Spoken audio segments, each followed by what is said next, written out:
আসসালামু আলাইকুম প্রিয় বন্ধুরা, আশা করি সবাই ভালো আছেন। আমি এই মুহূর্তে আজকে দেশের খবর জানিয়ে দেব আপনাদের নতুন আপডেট। আজকে 29 তারিখে যে আপডেটটা রয়েছে সেই আপডেটটা আজকে আপনাদেরকে পড়ে শোনাবো আমি মোহাম্মদ মেহেদী হাসান। সঙ্গেই থাকুন বিস্তারিত শোনার জন্য। পুলিশের ব্যারিকেড ভেঙে মৌলভীবাজারের শ্রীমঙ্গল থেকে হবিগঞ্জে প্রবেশের সঙ্গে সঙ্গে আবার বাধার মুখে পড়েছেন জাতীয় নাগরিক পার্টির এনসিপি নেতারা। বিকেল 5:15টার দিকে বাহুবল উপজেলার কামাইছড়া এলাকায় পৌঁছতেই তাদের পথ রোধ করে পুলিশ। সন্ধ্যা 6:45টায় এ প্রতিবেদন লেখা পর্যন্ত তারা সেখানেই অবস্থান করেছিলেন। সরেজমিনে দেখা যায়, ঘটনাস্থল ঢাকা সিলেট মহাসড়কের কামাইছড়া এলাকায় একটি বাস আড়াআড়িভাবে রাখা হয়েছে। অবরোধের শুরুতে হালকা বৃষ্টি হয়। এনসিপি নেতারা বৃষ্টির মধ্যেও রাস্তায় অবস্থান করেন, বিভিন্ন স্লোগান দিচ্ছিলেন। আড়াআড়ি দাঁড় করানো বাসের সামনে সতর্ক অবস্থানে রয়েছেন পুলিশ ও স্পেশাল সিকিউরিটি অ্যান্ড প্রোটোকল ব্যাটালিয়নের এনপিবিএন 2 শতাধিক সদস্য। গতকাল মঙ্গলবার বিকেলে হবিগঞ্জে জুলাই পদযাত্রা কর্মসূচি শেষে এনসিপি নেতাদের গাড়িবহরে হামলা ও নেতা কর্মীদের মারধর করা হয়। এদিন সন্ধ্যায় শহরে এনসিপি প্রতিবাদ মিছিল বের করলে আরেক দফা সংঘর্ষ হয়। এ ঘটনার প্রতিবাদে আজ হবিগঞ্জ সহ সারা দেশে বিক্ষোভ সমাবেশের ডাক দেওয়া হয়। পরে হবিগঞ্জ বিএনপি ও ছাত্রদলের পক্ষ থেকে পাল্টা প্রতিবাদ সমাবেশের ঘোষণা দেওয়া হয়। এই কর্মসূচিতে অংশ নিতে এনসিপির কেন্দ্রীয় নেতারা হবিগঞ্জ শহরে যাচ্ছিলেন। এর আগে বিকেলে 5টার দিকে শ্রীমঙ্গল উপজেলার সাতগাঁও এলাকায় ভাস্কর্যের সামনে ঢাকা সিলেট আঞ্চলিক মহাসড়কে এনসিপির গাড়িবহর আটকে দেওয়া হয়।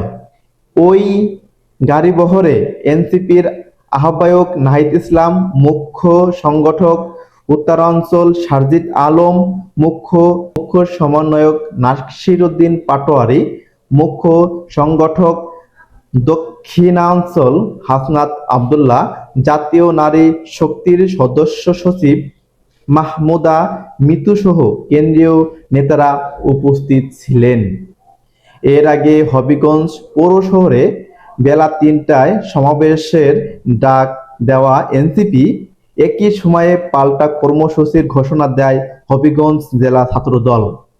দুই পক্ষের কর্মসূচিকে কেন্দ্র করে আইনশৃঙ্খলা পরিস্থিতির অবনতি এড়াতে জেলা প্রশাসন শহরের নির্দিষ্ট এলাকায় ফৌজদারি কার্যবিধির 144 ধারা জারি করে। এরপরও হবিগঞ্জের দিকে রওনা হন এনসিপি নেতারা। পুলিশের বাধা দিলে কামাইছড়া এলাকায় সড়কে বসে পড়েন এনসিপির আহ্বায়ক নাহিদ ইসলাম। সাংবাদিকদের তিনি বলেন, হবিগঞ্জে আমাদের পূর্ব ঘোষিত কর্মসূচি ছিল। গতকালের মামলার প্রতিবাদে আমাদের কয়েক দফা বাধা দেওয়া হয়েছে। বালু ট্রাক্টর এবং এখানে এসে আটকিয়ে রেখেছে এবং পিছনে ছাত্র দলের শত শত সন্ত্রাসীরা আছে। যেহেতু 144 ধারা জারি করা হয়েছে, আইন শৃঙ্খলা পরিবেশ বা সবকিছুর সহযোগিতা করে আমরা শুধু যাব, মামলা দায়ের করব, আহতদের দেখব, তাদের পরিবারের সঙ্গে সাক্ষাৎ করে আমরা চলে আসব। প্রয়োজনে যতজন বলবে আমরা ততজন নিয়েই যাব। আমরা কোনো অশান্তি চাই না। এরপর বৃষ্টি নামে, কিন্তু এনসিপি নেতাকর্মীরা সড়ক ছাড়েননি। বৃষ্টির পর সন্ধ্যা 7টা 5 মিনিটে সাংবাদিকদের সঙ্গে কথা বলেন সারজিস আলম। তিনি বলেন, গতকালের হামলায় এনসিপি 30 জনের মতো নেতা কর্মী আহত হয়েছেন।